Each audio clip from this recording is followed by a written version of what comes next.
Hello दोस्तों, आप सभी का स्वागत है हमारे यूट्यूब चैनल सुगम करता में। दोस्तों, मेरा नाम विशाल है। मैंने पहली बार में सीटेट का पेपर 1 और पेपर 2 दोनों ही एग्ज़ाम क्वालिफाई किए हैं। दिसंबर 2022 में जो सीटेट का एग्ज़ाम हुआ था वो मैंने क्वालिफाई किया है। ये मेरा रिजल्ट है, आप देख सकते हैं। जो पेपर 1 है उसमें मेरे 150 में से 117 मार्क्स हैं, और जो पेपर 2 है उसमें मेरे 150 में से 102 मार्क्स हैं, जैसा कि आप यहाँ पर देख सकते हैं। दोस्तों, अगर आपने अभी तक हमारे चैनल को सब्सक्राइब नहीं किया है तो इस वीडियो के नीचे इस तरह का सब्सक्राइब का बटन आ रहा होगा। इस बटन पर आपको दबाना है। जब आप इस बटन को दबा देंगे तो इस तरह की घंटी बन करके आएगी। इस घंटी पर आपको दबाना है, और जब आप इस घंटी को दबा देंगे तो इस तरह के कुछ ऑप्शंस आपको दिखाई देंगे, जिनमें से आपको ऑल पर दबा करके रखना है। इससे ये होगा दोस्तों, जब भी हम कोई नई वीडियो डालेंगे तो आपको नोटिफिकेशन मिल जाएगा।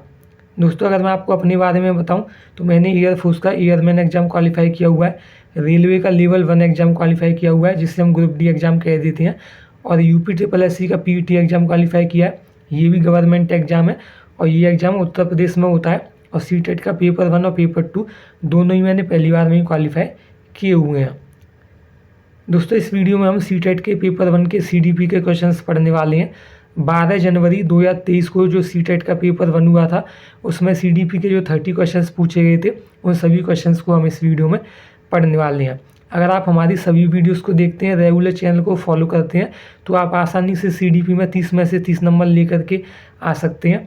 और दोस्तों, ये पेपर नंबर 6 है। इससे पहले 5 पेपर हम सॉल्व कर चुके हैं, जिन्हें आप हमारे चैनल की प्ले लिस्ट में जा करके देख सकते हैं। और दोस्तों, जिन चीज़ों को पढ़कर मेरे पहली बार में ही 117 मार्क्स आए सीटेट के एग्ज़ाम में, उन सभी चीज़ों की तैयारी मैं आपको कराऊंगा, जो भी मैंने पढ़ी थी, जिन्हें पढ़कर आप आसानी से पहली बार में ही सीटेट के एग्ज़ाम में 120 से ज़्यादा नंबर लेकर के आ सकते हैं। और पॉजिटिव और नेगेटिव वर्ड्स की हेल्प से हम क्वेश्चंस के आंसर देने की कोशिश करेंगे। इससे ये फ़ायदा होगा दोस्तों आपको, कि आपको क्वेश्चन समझ में भले ही ना आ रहा हो, उसकी ऑप्शन भी समझ में ना आ रहे हो, तो भी आप क्वेश्चन का आंसर दे पाएंगे पॉजिटिव और नेगेटिव वर्ड्स की हेल्प से। यहाँ पर आप देख सकते हैं दोस्तों, ये सीटेट का पेपर 1 है, और ये 12 जनवरी 2023 की डेट में हुआ था। और दोस्तों, इस वीडियो में जो क्वेश्चन लिए गए हैं 30 क्वेश्चन, वो सभी 100% ओरिजिनल क्वेश्चन हैं, और इन क्वेश्चन के जो आंसर हैं वो रिवाइज्ड आंसर की से मैच किए हुए हैं।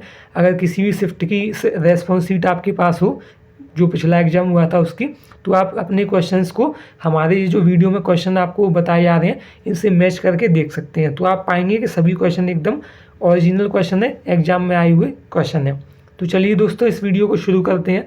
पहला क्वेश्चन है, विकास एक अनिरंतर प्रक्रिया है। तो ये वाला वाक्य गलत है। विकास एक अनिरंतर प्रक्रिया नहीं होती, बल्कि एक निरंतर प्रक्रिया होती है। ऑप्शन नंबर 2, एक क्रमिक प्रक्रिया है। तो ये वाला वाक्य बिल्कुल सही है। जो विकास होता है वह एक क्रमिक प्रक्रिया होती है, ठीक है। और हमारा जो विकास है वह व्यवस्थित रूप से होता है, और विकास निरंतर चलता रहता है। जीवन भर हमारा विकास चलता रहता है। ऑप्शन नंबर 3, व्यक्तिगत कारकों से प्रभावित होता है, लेकिन वातावरणीय कारकों से नहीं। तो ये वाला वाक्य गलत है। देखिए, जो विकास होता है वह व्यक्तिगत कारकों से प्रभावित होता है, ये बात सही है, लेकिन वह वातावरणीय कारकों से भी प्रभावित होता है। लेकिन ऑप्शन में बोला जा रहा है कि वातावरणीय कारकों से प्रभावित नहीं होता है, इसलिए ये वाला ऑप्शन गलत है। ऑप्शन नंबर 4, वातावरणीय कारकों से प्रभावित होता है, लेकिन व्यक्तिगत कारकों से नहीं। तो ये वाला वाक्य भी गलत है। वातावरणीय कारकों से विकास प्रभावित होता है, ये बात सही है, लेकिन व्यक्तिगत कारकों से भी जो विकास है वह प्रभावित होता है। लेकिन ऑप्शन में बोला जा रहा है कि नहीं, इसलिए ये वाला वाक्य क्या है, गलत है। तो देखिए, जो ऑप्शन बाकी के 3 ऑप्शन से डिफरेंट होता है वही हमारा आंसर होता है। तो पहला, तीसरा और चौथा जो ऑप्शन है वो क्या है, गलत है। लेकिन ऑप्शन नंबर 2 सही वाक्य था, तो यही हमारा सही आंसर हो जाएगा, ठीक है। ऑप्शन नंबर 2 हमारा सही आंसर हो जाएगा। जो विकास होता है वह जीवन भर चलता है, और विकास एक निरंतर प्रक्रिया है, और एक क्रमिक प्रक्रिया है, और एक व्यवस्थित प्रक्रिया है। जो विकास होता है वह व्यवस्थित रूप से होता है। तो नेक्स्ट क्वेश्चन देखेंगे, निम्न में से कौन सा विकास को प्रभावित करने वाला वातावरणीय कारक है। देखिए दोस्तों, विकास को प्रभावित करने वाले जो कारक होते हैं वे मुख्य रूप से 2 प्रकार के होते हैं। एक होते हैं आनुवांशिक कारक। आनुवांशिक का मतलब है जो हमारे शरीर से जुड़े हुए होते हैं, ठीक है। और दूसरा होता है वातावरणीय कारक। वातावरणीय कारक का मतलब है बच्चे के आसपास का जो समाज है, आसपास का जो वातावरण है, उससे संबंधित। तो देखिए, वंशाणु, तो वंशाणु में वंश आ रहा है, तो ये जीवन से संबंधित है, हमारे शरीर से संबंधित है। ऑप्शन नंबर 2 आनुवांशिकता, तो आनुवांशिकता भी शरीर से संबंधित है। परिपक्वता, तो परिपक्वता भी हमारे अंदर समय के साथ आती है, मैच्योरिटी, ठीक है। यहाँ कह रहा है वातावरणीय कारक, तो विद्यालय, विद्यालय क्या है, विद्यालय जो होता है वह हमारा स्कूल, वह वातावरण का हिस्सा होता है, ठीक है। तो ऑप्शन नंबर 4 हमारा सही आंसर होगा। नेक्स्ट क्वेश्चन देखेंगे, बहुत छोटे बच्चों के लिए निम्न में से कौन सा समाजीकरण का प्राथमिक और प्रधान घटक है? तो इसका आंसर हो जाएगा ऑप्शन नंबर 4 परिवार, ठीक है। जो परिवार होता है वह समाजीकरण का प्राथमिक कारक होता है।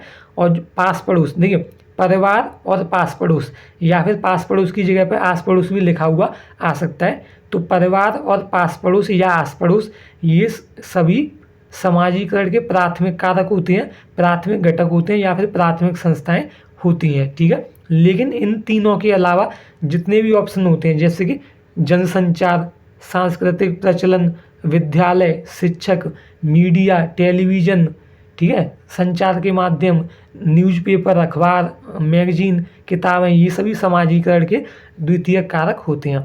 तो यहाँ पूछा गया था प्राथमिक, तो ये हो गया हमारा परिवार, ऑप्शन नंबर 4 सही आंसर होगा। नेक्स्ट क्वेश्चन देखेंगे, जीन पियाजे के संज्ञानात्मक विकास के सिद्धांत के अनुसार किस चरण पर अनैच्छिक क्रियाएं अधिगम का प्रधान और प्राथमिक माध्यम होती हैं? तो देखिए यहाँ आपको कुछ नहीं करना है, केवल एक शब्द को पकड़ लेना है, वो है अनैच्छिक क्रियाएं।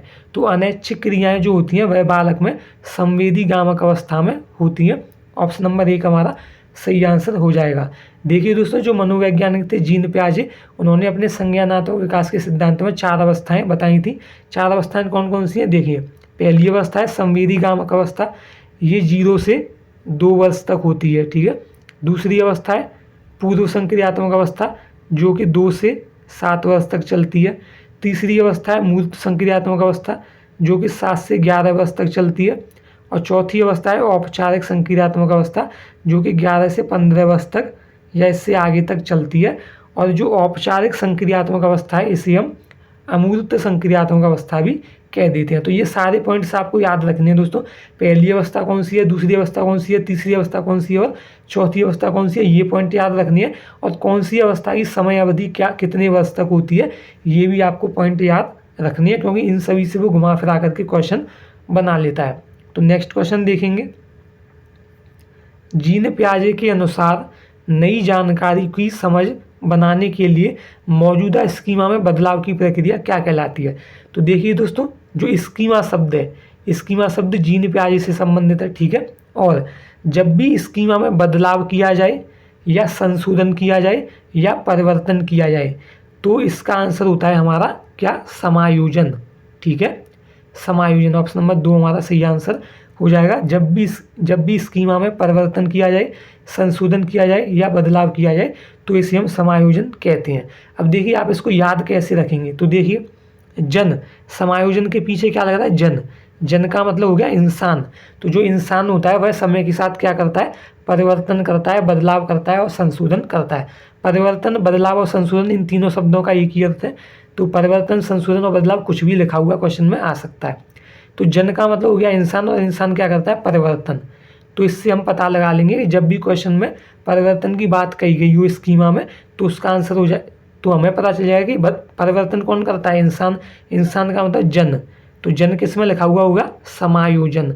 तो यही हमारा आंसर हो जाएगा। देखिए दोस्तों, जैसे ये 4 ऑप्शन दे रखे हैं, तो एक इनमें से समायोजन दे रखा है, लेकिन इन्हीं ऑप्शन में से एक ऑप्शन में वो डाल देता है क्या, समावेशन। तो समावेशन का अर्थ होता है जब भी वर्तमान स्कीमा में नए ज्ञान को जोड़ा जाता है या फिर सम्मिलित किया जाता है। सम्मिलित करना, जोड़ना एक ही बात है। तो जब भी स्कीमा में नए ज्ञान को जोड़ा जाए या सम्मिलित किया जाए, तो उसे हम समावेशन करना कहते हैं। तो समावेशन और समायोजन में आपको बिल्कुल भी कन्फ्यूज नहीं होना है। नेक्स्ट क्वेश्चन देखेंगे, समीपस्थ विकास का क्षेत्र संप्रत्यय निम्न में से किसने प्रतिपादित किया था? तो समीपस्थ विकास के क्षेत्र के बारे में लेव वाइगोस्की ने अपने सिद्धांत में बताया है। तो ऑप्शन नंबर 3 हमारा सही आंसर हो जाएगा। दोस्तों, समीपस्थ विकास के क्षेत्र को हम शॉर्ट में ZPD कह देते हैं, और ZPD की फुल फॉर्म होती है जोन ऑफ प्रॉक्सिमल डेवलपमेंट, और यह लेव वाइगोस्की से संबंधित है।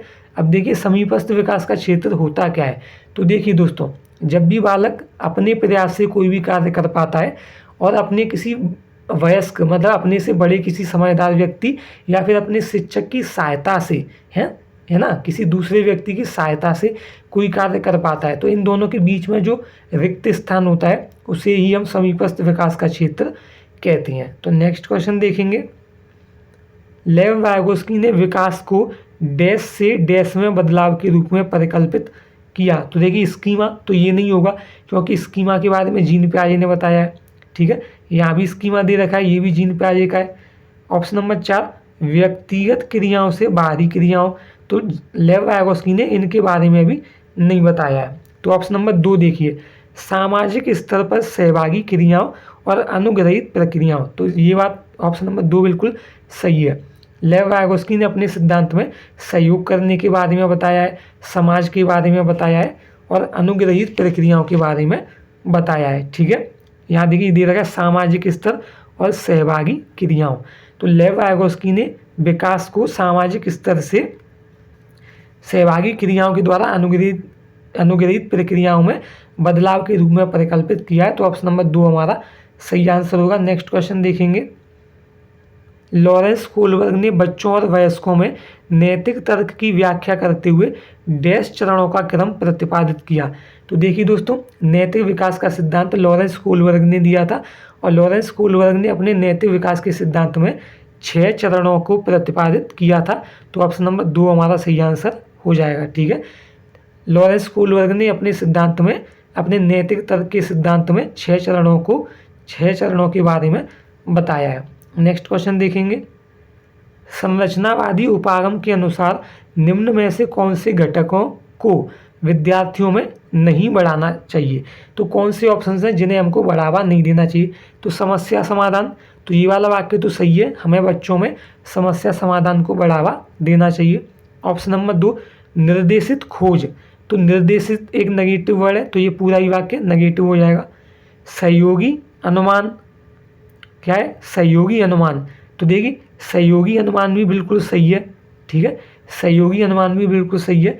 कंठस्थ स्मरण, तो कंठस्थ करने का मतलब होता है रटना, स्मरण करने का अर्थ होता है याद रखना, तो ये दोनों ही नेगेटिव वर्ड है, तो ये वाला वाक्य भी हो गया हमारा गलत। अब देखिए 2 ऑप्शन हमें सही लग रहे हैं, कौन कौन से, पहला और तीसरा ऑप्शन हमें सही लग रहा है। तो तीसरा ऑप्शन देखिए ये दे रखा है सहयोगी अनुमान, तो सहयोगी अनुमान, तो ये वाला वाक्य तो पूरी तरह से ही सही है। अब तो ये वाला वाक्य सही है, सॉरी पहला भी सही है।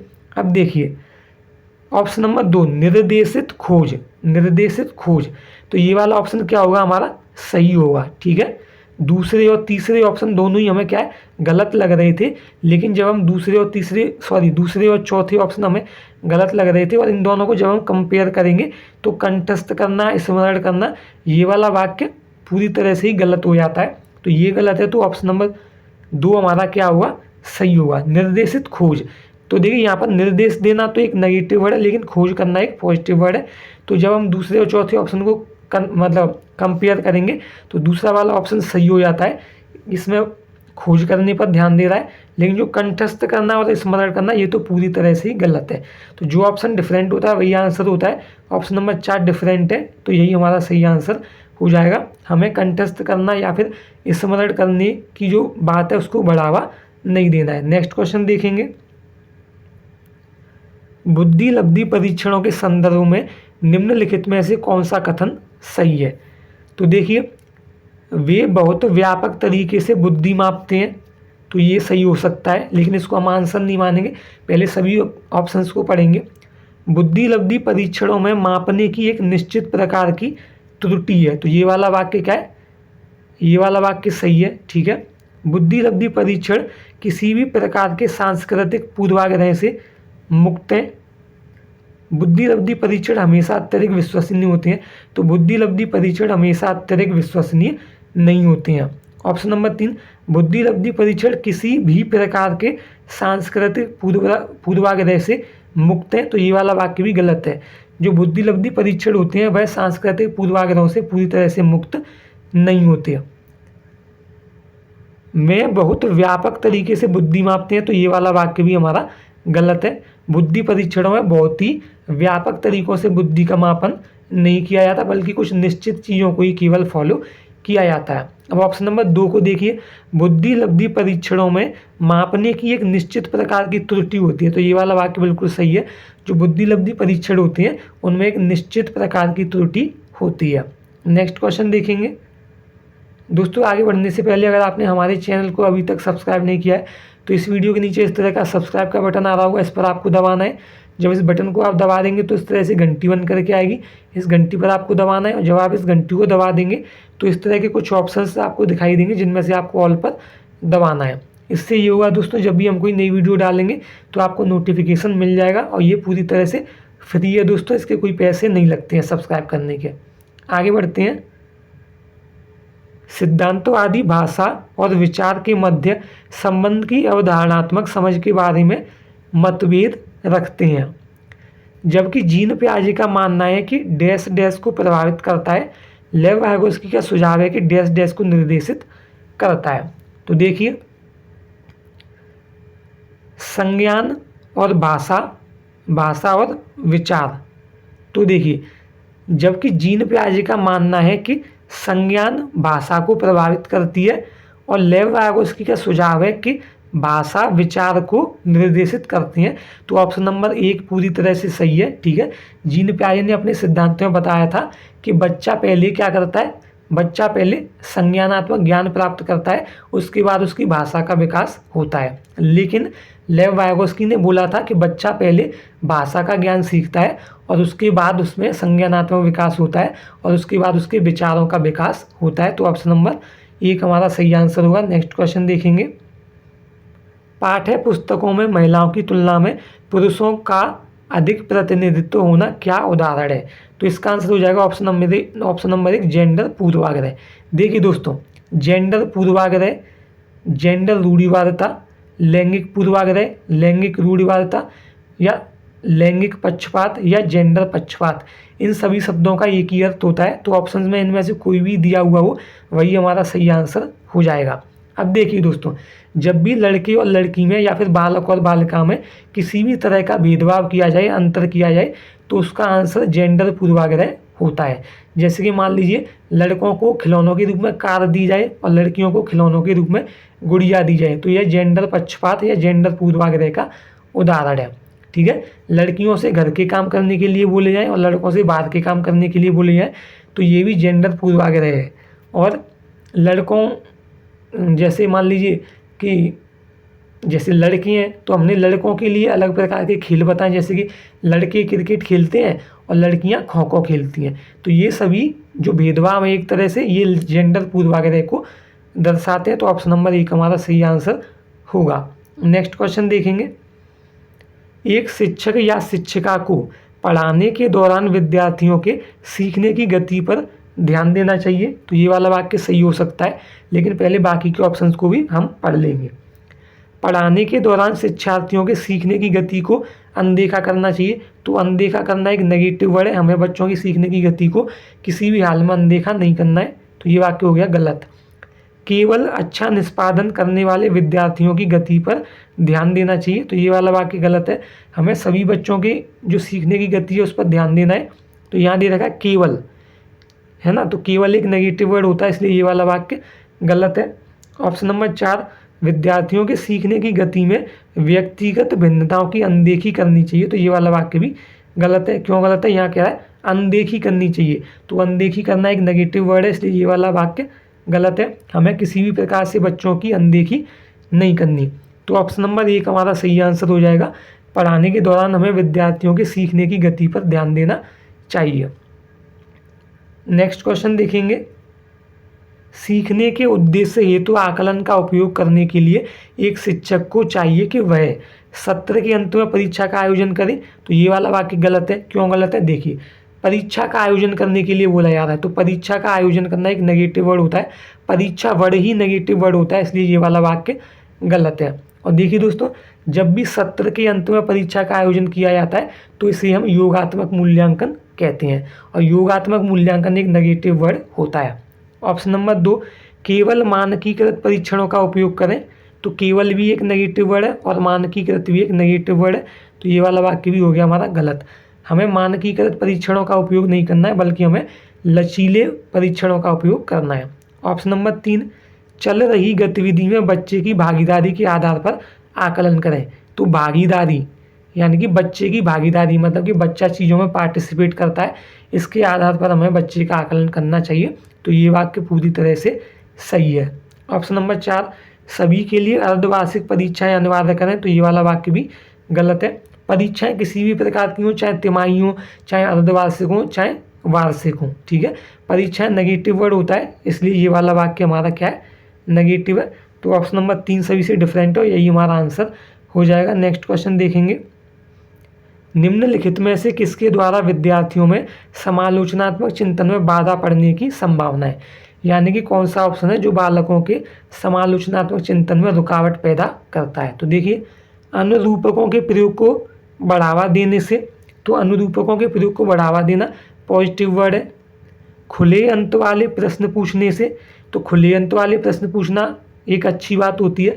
खुले अंत वाले प्रश्नों का अर्थ होता है कि ऐसे प्रश्न जिनका उत्तर देने के लिए बच्चे को सोच विचार करना पड़े, और ऐसे प्रश्न जिनके उत्तर एक से अधिक होते हों, ठीक है।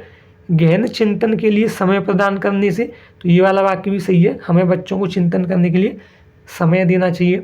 रटकर याद करने को प्रोत्साहित करने से, तो ये वाला वाक्य गलत है। क्या हमें बच्चों में रटकर याद करने की आदत को प्रोत्साहित करना चाहिए, बढ़ावा देना चाहिए? बिल्कुल गलत बात है। तो ऑप्शन नंबर 4 हमारा सही आंसर हो जाएगा। नेक्स्ट क्वेश्चन देखेंगे, निम्न सामाजिक आर्थिक समूहों से संबंध रखने वाले विद्यार्थियों के सफल समावेशन हेतु कौन सी बात महत्वपूर्ण है। तो मानकीकृत पाठ्यचर्चा द्वारा शिक्षण, तो मानकीकृत एक नेगेटिव वर्ड है, तो ये वाला वाक्य हो गया गलत। उनके सामाजिक सांस्कृतिक परिवेश की अनदेखी करना, तो अनदेखी करना एक नेगेटिव वर्ड होता है, तो ये वाला वाक्य गलत है। ऑप्शन नंबर 3, पारस्परिकता के बोध का विकास करने वाली विद्यालयी संस्कृति को समुन्नत करना, तो ये वाला वाक्य सही है, ठीक है। पारस्परिकता के बोध का विकास करने वाली विद्यालयी संस्कृति को हमें समुन्नत करना है, उसको बढ़ावा देना है। ऑप्शन नंबर 4, केवल प्रभुत्ववादी संस्कृति में प्रचलित प्रथाओं का क्रियान्वयन करना, तो ये वाला वाक्य पूरी तरह से गलत है। क्यों गलत है? देखिए, केवल एक नेगेटिव वर्ड है, प्रभुत्ववादी या विशेष नेगेटिव वर्ड होता है, तो ये भी गलत है। हमें केवल प्रभुत्ववादी या फिर प्रभावशाली संस्कृतियों में ही प्रचलित प्रथाओं को बढ़ावा नहीं देना है, बल्कि हमें सभी संस्कृतियों को बढ़ावा देना है, चाहे वे कमजोर वर्ग से हो, चाहे प्रभुत्ववादी वर्ग से हो। तो ऑप्शन नंबर 3 हमारा सही आंसर हो जाएगा, ठीक है। पारस्परिकता एक पॉजिटिव वर्ड होता है, संस्कृति एक पॉजिटिव वर्ड होता है, समुन्नत करना पॉजिटिव वर्ड है, इसलिए ऑप्शन नंबर 3 एक पॉजिटिव वर्ड ऑप्शन है, तो यही हमारा आंसर होगा। नेक्स्ट क्वेश्चन देखेंगे, गलत शब्द जोड़ना, शब्दों को अनियमित रूप से बदलना और छोड़ देना, वाक्यों में शब्दों के क्रम को इधर उधर कर देना, यह सभी किसके स्पष्ट संकेत हैं। तो यह अधिगम अक्षमता के संकेत हैं। ऑप्शन नंबर 1 हमारा सही आंसर हो जाएगा। जब भी बच्चा शब्द मतलब जैसे इंग्लिश के अक्षरों को लिख रहा है, लेटर्स को लिख रहा है, तो जैसे बी की जगह पे डी लिख दे, डब्ल्यू की जगह पे एम लिख दे, ठीक है, या फिर गिनतियों में 21 की जगह पे 12 लिख दे, 31 की जगह पे 13 लिख दे, 14 की जगह पे 41 लिख दे, तो इस तरह की जो चीज़ें होती हैं वे अधिगम अक्षमता के अंतर्गत आती हैं। तो ऑप्शन नंबर 1 हमारा सही आंसर हो जाएगा। ऑप्शन नंबर 2 देख लीजिए, स्वलीनता। स्वलीनता को हम इंग्लिश में ऑटिज्म भी कह देते हैं। देखिए, स्वलीनता, स्व का मतलब अपने आप में, लीनता का मतलब लीन रहना। तो जब बच्चा अपने आप में ही लीन रहता है तो उसे हम स्वलीनता विकार कहते हैं। ऑप्शन नंबर 3, ध्यानाभाव एवं अतिसक्रियता विकार, इसे हम ध्यान न्यूनता एवं अतिक्रियाशीलता विकार भी कहते हैं। इसमें बच्चा चीज़ों को अधिक समय तक याद नहीं रख पाता है, ठीक है, और इसमें जो बच्चा होता है वह अधिक समय तक चीज़ों को याद नहीं रख पाता है और बहुत समय तक एक ही जगह पर बैठ नहीं पाता है और चीज़ों के ऊपर ज़्यादा समय तक फोकस भी नहीं कर पाता है, और इसे हम शॉर्ट में ADHD इंग्लिश में कह देते हैं। श्रवण बाधिता, तो जिन बच्चों को सुनने में कठिनाई होती है उन्हें श्रवण बाधिता कहते हैं। तो इस वाले क्वेश्चन का आंसर हो जाएगा ऑप्शन नंबर 1। नेक्स्ट क्वेश्चन देखेंगे, दृष्टिबाधित विद्यार्थियों के समावेशन को सफल बनाने के लिए निम्नलिखित में से कौन सा कारक एक बाधक बन सकता है। तो देखिए, जो बच्चे हैं उन्हें क्या है, दृष्टिबाधित हैं, यानी कि बच्चों को देखने में कठिनाई होती है, तो ऐसा कौन सा ऑप्शन है जो उनके लिए परेशानियां खड़ी करेगा, बाधा बनेगा। तो देखिए, इलेक्ट्रॉनिक रूप से अभिरूपित व्याख्यान टिप्पणियाँ नोट, तो ये वाला वाक्य सही है। हम ऐसी सामग्री का प्रयोग करेंगे जो इलेक्ट्रॉनिक रूप से बच्चों के लिए चीज़ों को आसान बनाए। रिकॉर्ड किए गए श्रव्य व्याख्यान, तो ये वाला वाक्य भी सही है। हमने क्या करेंगे, चीज़ों को जैसे हमने मान लिया रिकॉर्ड करके रख लिया तो बच्चे उन्हें सुन करके चीज़ें सीख सकते हैं, ठीक है। चित्रात्मक सामग्रियों के स्पर्शनीय प्रतिमान या मॉडल, तो ये वाला वाक्य भी सही है। स्पर्शनीय का अर्थ होता है छू सकने वाली चीज़ें, तो हम बच्चों के लिए छू सकने वाली सामग्री का बंदोबस्त करेंगे, प्रबंधन करेंगे, तो ये भी एक अच्छी बात है। जैसे कि मान लीजिए ब्रेल लिपि में लिखी हुई सामग्री है ना, ब्रेल लिपि को मुख्य रूप से दृष्टिबाधित बच्चों के लिए बनाया गया है। ऑप्शन नंबर 4 लिखित विवरण और आरेख, तो ये वाला ऑप्शन हो गया हमारा गलत। लिखित विवरण और आरेख बच्चों के लिए किसी भी काम के नहीं होंगे, क्यों? क्योंकि बच्चों को देखने में कठिनाई होती है और लिखित में जो विवरण है बच्चे उसको पढ़ नहीं पाएंगे। तो ऑप्शन नंबर 4 बाधा उत्पन्न करेगा, यही हमारा आंसर होगा। नेक्स्ट क्वेश्चन देखेंगे। स्वलीनता ग्रसित विद्यार्थी विशिष्ट रूप से किस व्यवहार को प्रदर्शित करते हैं? तो देखिए, उत्कृष्ट मौखिक संप्रेषण कौशल, अति क्रियाशीलता, पुनरावृत्ति आचरण या व्यवहार, सामाजिक अंतःक्रियाओं के लिए उत्साह। तो जिन बच्चों में स्वलीनता विकार होता है, क्या उनमें सामाजिक अंतःक्रियाओं के लिए उत्साह होता है? बिल्कुल नहीं, गलत है ये बात। जिन बच्चों में स्वलीनता विकार होता है वह सामाजिक अंतःक्रियाओं के लिए उत्साहित नहीं होते।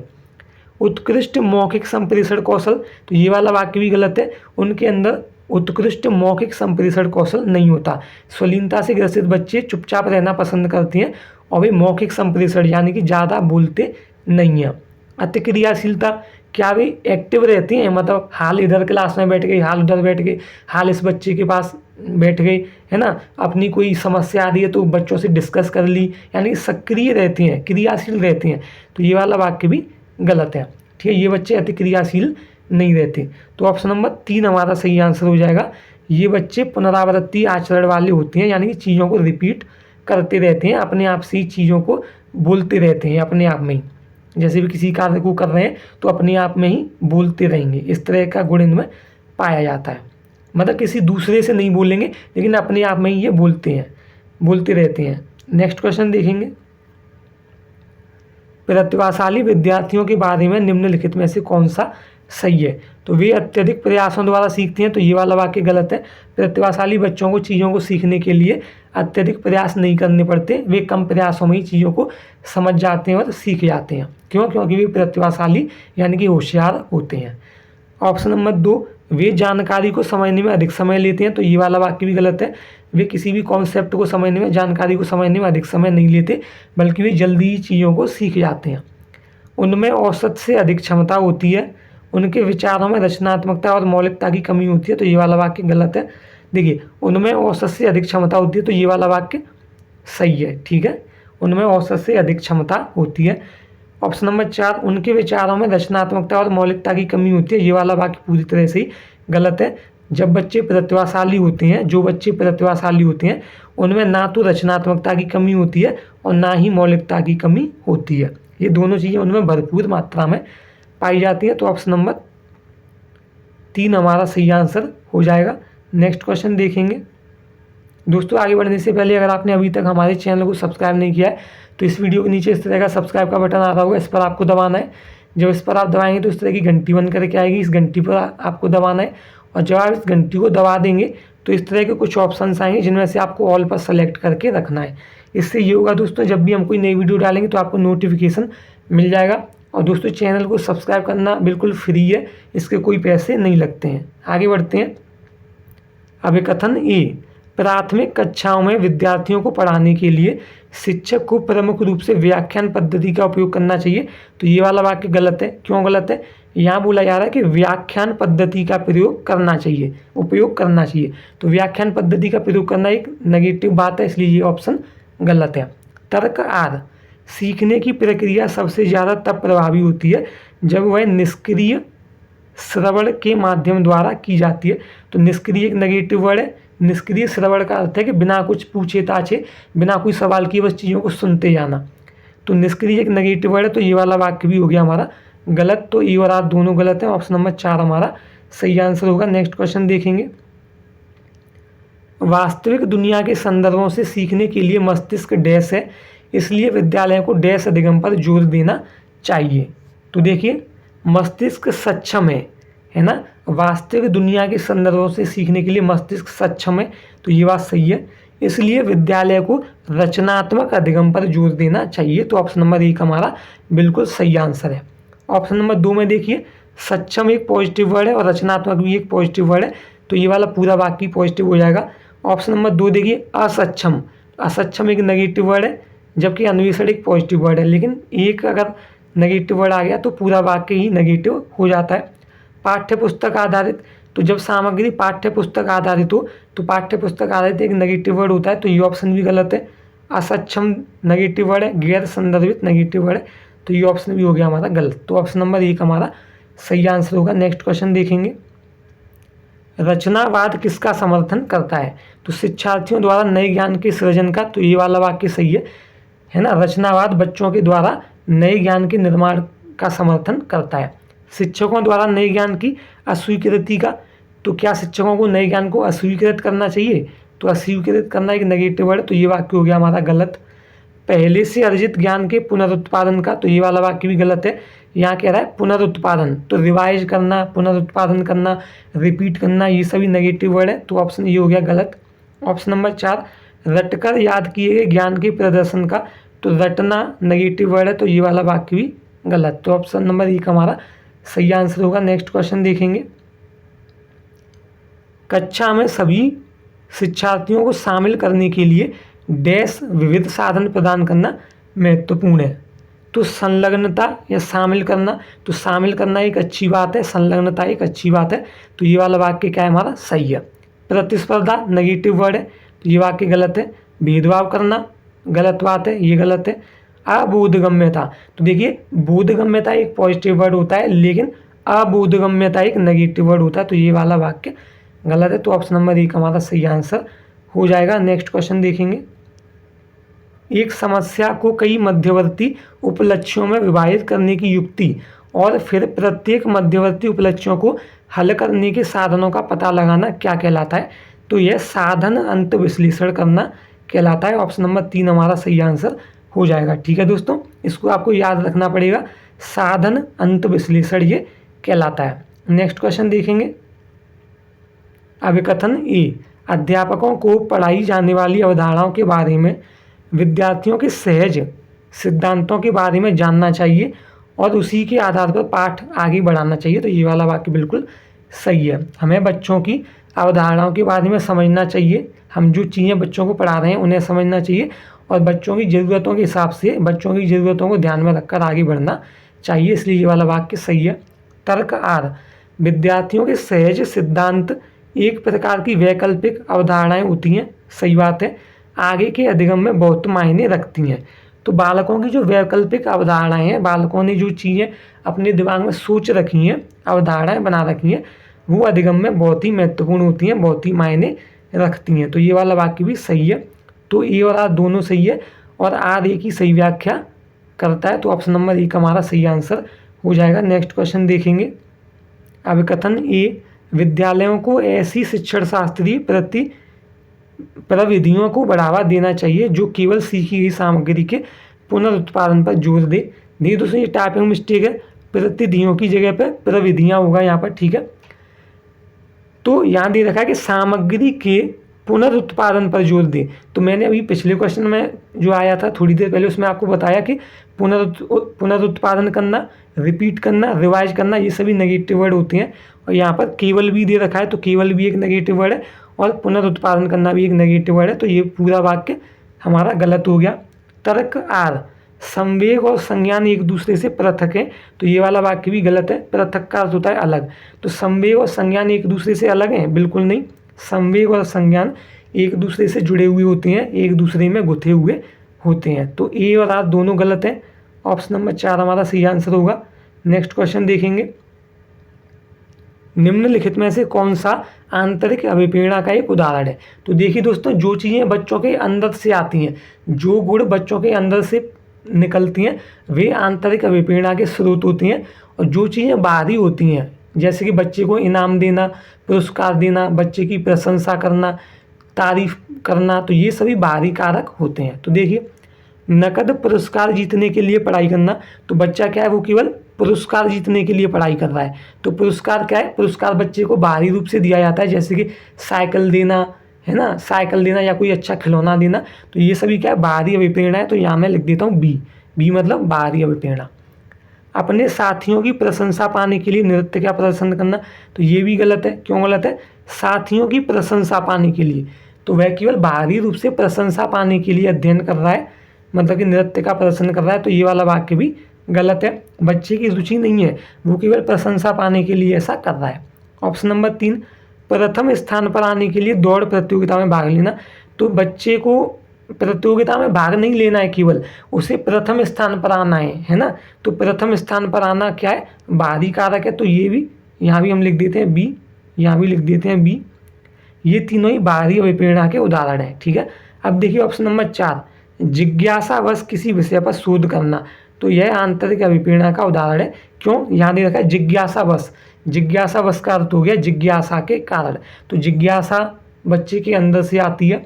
एक और शब्द लिखा हुआ आता है रुचि, रुचि भी बच्चे के अंदर से आती है। तो ये दोनों ही आंतरिक अभिप्रेरणा के उदाहरण होते हैं। तो ऑप्शन नंबर 4 हमारा सही आंसर हो जाएगा। नेक्स्ट क्वेश्चन देखेंगे, निम्नलिखित में से कौन से कारक सीखने की प्रक्रिया को प्रभावित करते हैं। तो कक्षा का परिवेश, तो सही है। जो क्लास का माहौल होता है, जो कक्षा का परिवेश होता है, वह बच्चों के सीखने की प्रक्रिया यानी कि अधिगम को प्रभावित करते हैं। संसाधनों की उपलब्धता, तो संसाधन भी बच्चे के अधिगम को प्रभावित करते हैं। अगर बच्चों की ज़रूरत के हिसाब से क्लास में संसाधन नहीं होंगे तो बच्चे सही ढंग से नहीं सीख पाएंगे, लेकिन अगर संसाधन होंगे तो बच्चे अच्छी गति से चीज़ों को सीखेंगे, अच्छे से चीज़ों को सीखेंगे। ऑप्शन नंबर 3, शिक्षक की शिक्षण शास्त्रीय विधियाँ, तो ये वाला वाक्य भी सही है ना। शिक्षक जिन तरीकों का प्रयोग करके बच्चों को पढ़ाते हैं, वे तरीके भी बच्चों के अधिगम को प्रभावित करते हैं। अगर शिक्षक का पढ़ाने का तरीका मज़ेदार है, रुचिकर है, तो बच्चे भी पढ़ने में आनंद लेते हैं और जल्दी जल्दी चीज़ों को सीखते हैं। ऑप्शन नंबर 4, विद्यार्थियों की तत्परता का स्तर, तो ये भी सही है। अगर बच्चे चीज़ों को सीखने के लिए तत्पर हैं तो वे चीज़ों को जल्दी सीखेंगे, ठीक है। तो तत्परता भी बच्चों के अधिगम को प्रभावित करती है। तो चारों ही ऑप्शन दे रखे हैं ऑप्शन नंबर 4 में, तो यही हमारा सही आंसर हो जाएगा। नेक्स्ट क्वेश्चन देखेंगे, एक अनुकूल शिक्षण अधिगम वातावरण के लिए किसकी आवश्यकता है।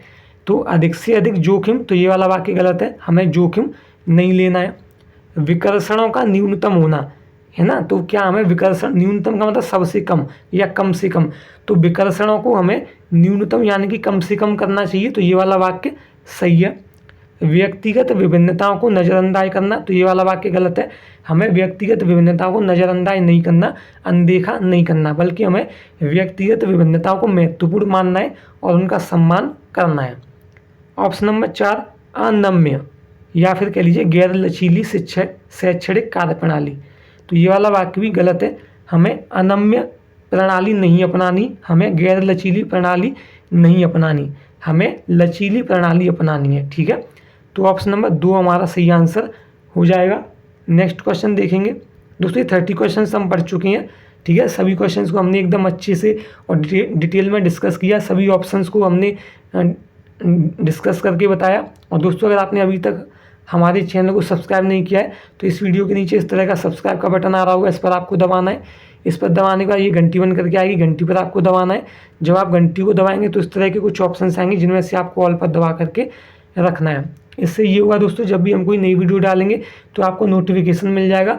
और दोस्तों चैनल को सब्सक्राइब करना बिल्कुल फ्री है, इसके कोई पैसे नहीं लगते हैं। और दोस्तों कम से कम अपने एक दोस्त से हमारे चैनल को ज़रूर सब्सक्राइब कराएं, उनके लिए भी ये हमारा चैनल लाभदायक होगा, उनके लिए एग्ज़ाम में उनको काफ़ी फ़ायदा पहुंचाएगा। दोस्तों ये वीडियो आपको अच्छी लगी हो तो वीडियो को लाइक कर दीजिए, दोस्तों के साथ शेयर कर दीजिए, और वीडियो कैसी लगी ये कमेंट करके ज़रूर बताइएगा। इस वीडियो को देखने के लिए आपका बहुत बहुत धन्यवाद दोस्तों। चैनल के साथ जुड़े रहिए, मिलते हैं अगली वीडियो में।